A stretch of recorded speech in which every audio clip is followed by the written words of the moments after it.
3 ta nondan berib yuboring. Xo'p. Mana aka, rahmat. Arzimaydi. Charchamaylar, xo'p, rahmat. Aka, taksimi? Ha, taksi aka, qaqa borish kerak. Chilonzorga. O'tiring. O'tiring. Obedni o'tirdim, o'tiring. Maza qilib gaplashdik. Anchadan beri bunaqa yosilib gaplashmagan. Mayli, men hozir qishloq xo'jayiniga narsalarni tashlab chiqay, hozir kelaman. Xo'p.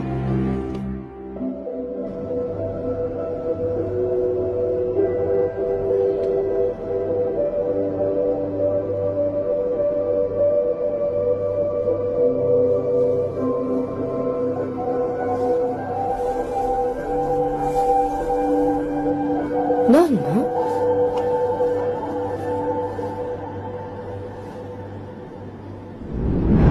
Adasi, nimaga har kuni non olib kelsangiz bittasi ishlangan bo'ladi? Issiq nonni hidi shirin bo'ladi-yu, dimog'ni qitiqlaydi. Shunga bir bo'lak yeb kelaman-da.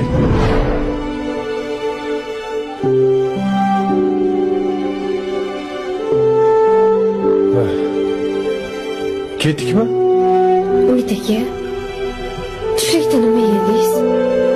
Qozon kabob, salat, choy. Nima edi? Yo'q, kechki nima ovqat qilsamikin deb o'ylanib so'radim-da. Ha, qayerga boramiz? Kazinaga haydang. Kazinkagami? Ha, bo'pti, ketdik.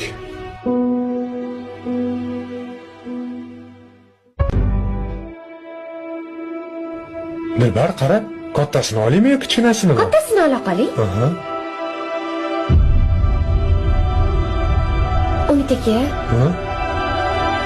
qozon kabob yegim kelib qoldi, olaylik. Voy. Qozon kabob sotadimi? Sotishadi.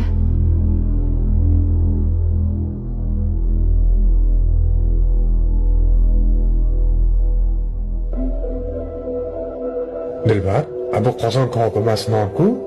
Nega? Mana qozon kabob. Mana salat. Mana non choy. Sizdan bugun shunaqa qozon kabob yedingiz-ku? Boshqa mani unaqa aldamang. Ertadan tushlikni har kuni uyda qilasiz. Bugun o'zim sizga qozon kabob qilib beraman. Xo'p.